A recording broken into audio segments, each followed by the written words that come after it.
एक संत थे, एक गांव से गुजरे तो गांव में एक किसान खेत में बैलों का, पहले जमाना था बैल हल चलाते थे, तो किसान हल चला रहा था, 2 बैल लगे थे और खेत को वो ठीक कर रहा, जुताई कर रहा था किसान कि तभी उसकी पत्नी घर से, पहले ऐसे ही होता था, पति खेत में बैल चला रहा होता था, जुताई इत्यादि कर रहा होता था और पत्नी अपने पति के लिए पूड़ी बनाकर ले जाया करती थी खेत में, फिर दोनों पेड़ के छांव में बैठ करके खेत में खाया करते थे। हमने ये चीजें खूब देखी हैं, हमने देखी हैं हमारे गांव में। गांव में क्या, घर पे ही देखी हैं। तो मजदूर काम करते रहते थे और वहां पे मालिक को होना रहता था, तो फिर उसके लिए घर का बेटा या माँ, कोई भी बूढ़े या जो भी हैं, वो लेकर जाया करते थे पानी और कुछ खाने पीने की चीजें, आप जाया करते थे। तो ये दौर था जब पेड़ की छांव में लोग भरपेट खाते थे, पानी पीते थे और मस्त जीवन का आनंद लेते थे। एक किसान की पत्नी भोजन लेकर पहुंची और वो वहां पर बैठ करके भोजन करने बैठे कि एक संत वहां से गुजरे।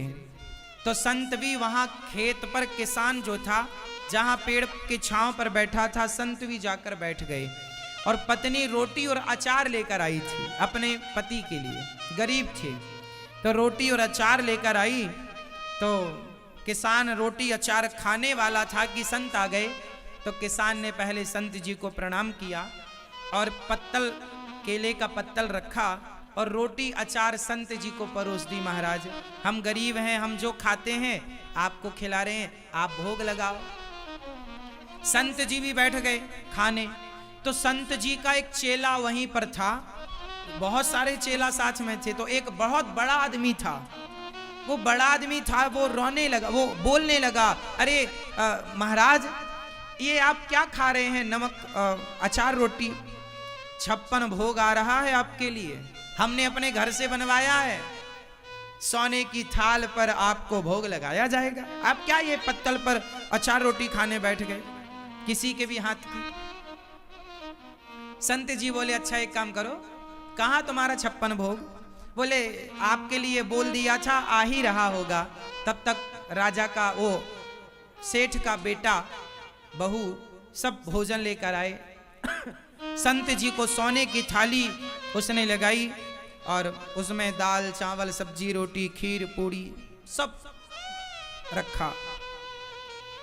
संत जी ने एक तरफ तो किसान की रोटी और अचार रखी थी और दूसरी तरफ इस धन्ना सेठ के 56 भोग रखे थे। संत जी ने कहा, देखो मैं इसके घर रोटी क्यों खा रहा हूं, किसान के घर, तुम्हें दिखा दूं? हाँ हाँ दिखाओ। संत जी ने उस किसान की रोटी पकड़ी हाथ में और इस बड़े आदमी के भी जो रोटी या पूड़ी हाथ में ली, दोनों को यूं हाथ में लिया और दोनों को निचोड़ा। जब दोनों को दबाया, निचोड़ा, तो जो किसान के रोटी थी ना, उस रोटी से दूध टपकने लगा और जो ये बड़े आदमी के घर की रोटी या पूड़ी थी उसे निचोड़ा तो ब्लड, खून गिरने लगा। संत जी ने कहा, देख रहे हो, तुम्हारी जो रोटी है वो दूसरों के खून से रंगी है, क्योंकि जो तुम धन कमाते हो ये दूसरों को परेशान करके, दूसरों के साथ गलत करके कमाते हो, इसलिए तुम्हारी रोटी में खून टपक रहा है।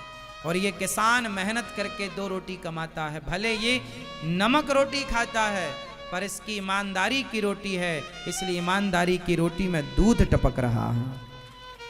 कुल मिलाकर संत जी ने ये समझाने की कोशिश की कि धन वैभव के चक्कर में अपनी ईमानदारी ना बिगाड़ो, अपना धर्म ना बिगाड़ो। पैसा तो वैश्या भी कमा लेती है, पैसा कमाना बड़ी बात नहीं है, ईमानदारी के राह पर चलकर, सच्चाई और अच्छाई के राह पर चलकर अपने परिवार का पालन पोषण करने वाला श्रेष्ठ कहलाता है, महान होता है।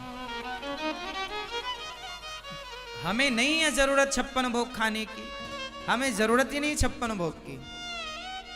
हम तो साहब सच बताएं, हम तो अचार रोटी में भी खुश होते हैं। हम बचपन में डालडा घी चुपड़ चुपड़ के रोटियां खूब खाते थे। घी नहीं होता था तो सरसों का तेल चुपड़ के खाते थे। सरसों का तेल चुपड़ लिया, नमक डाल लिया, रोटी में सरसों का तेल और नमक डालकर और उसको रोटी को रोल रोल कर लिया और मस्त खाए। कौन कौन खाया है ऐसे? सब खाए हैं। सरसों का तेल, रोटी और नमक, और सरसों का ना मिले तो डालडा घी।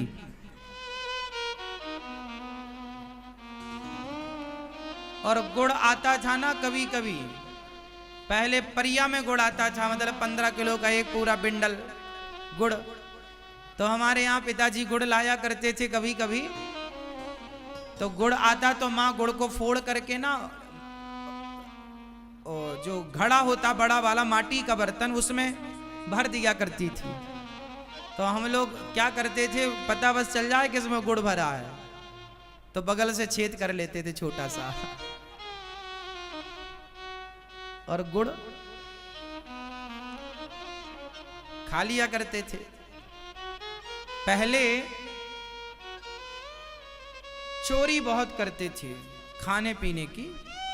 संक्रांति में लड्डू बने तो आधे तो गायब, मौका मिलती दोनों जेब में लड्डू भरे और भागे खेत की तरफ।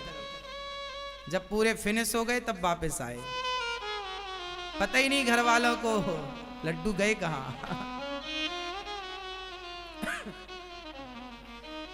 तो कुल मिलाकर यह है कि ईमानदारी से ना, पहले के ना नमक रोटी में स्वाद था साहब। हम खुद डालडा घी और रोटी का आज भी हम देखो खाते हैं, लेकिन आज के खान पान में वो स्वाद नहीं है जो बचपन में था।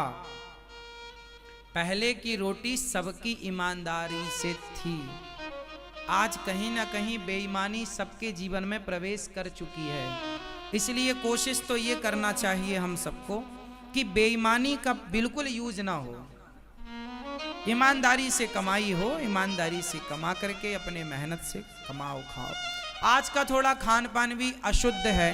पहले के ज़माने में माँ गेहूँ धुला करती थी, गेहूँ को सुखाती थी, फिर गेहूँ को ठीक करके और पिसवाने को देती थी। चक्की पर जाकर खुद पिसवाते थे और अपने आँखों के सामने आटा पिसता था, और 15 दिन बाद फिर दूसरा आटा 15 दिन में ही खराब हो जाता है, अधिक से अधिक 25 दिन, वरना आटे में सुड़ी लगना शुरू हो जाती है। क्यों जी? सही है। आजकल का पैक, बोरी पैक आटा आता है, वो महीनों तक खराब नहीं होता। तो आटा 15 दिन में खराब हो जाता है, और वो खराब नहीं होता क्योंकि उसमें केमिकल मिलाया जाता है ताकि वो जल्दी खराब ना हो। और जब केमिकल आटा में ही मिलाया गया तो सोचिए कि आप रोटी क्या खा रहे हैं, केमिकल खा रहे हैं। इसलिए बेस्वाद हैं चीजें। स्वाद तो वही है ओरिजिनल जो पहले था। ना पहले यूरिया का प्रयोग था, ना पहले इतना लोभ करते थे लोग। पहले का किसान केवल इतना ही उपजाता था जितने में उसका पेट भरे, परिवार का साल भर का वो गुजारा करे। पहले लोग गेहूं खरीदते नहीं थे, किसान अपने घर में उगा लेता था, अधिक होता तो बेच देता, वरना दाल चावल और गेहूं लोग अपने घर के लिए खेत पर तैयार करते थे, बिल्कुल शुद्ध वो खाते थे, तो चीजें अच्छी थी। आजकल आपके पारिवारिक डॉक्टर होते हैं, फैमिली डॉक्टर। फैमिली डॉक्टर की जरूरत नहीं है, फैमिली किसान की जरूरत है। आज के समय पर फैमिली का किसान होना चाहिए जो आपके लिए जैविक साग सब्जियां दे, जो जैविक गेहूं और चावल आपको देने का प्रयास करे।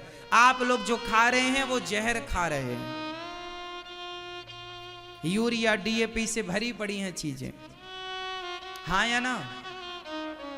पहले सब शुद्ध था। गाय के गोबर का प्रयोग खेतों में किसान करते थे। पहले 50-50 गाय घर में होती थी, आज कुत्ते हो रहे हैं। तो सब बदल गया।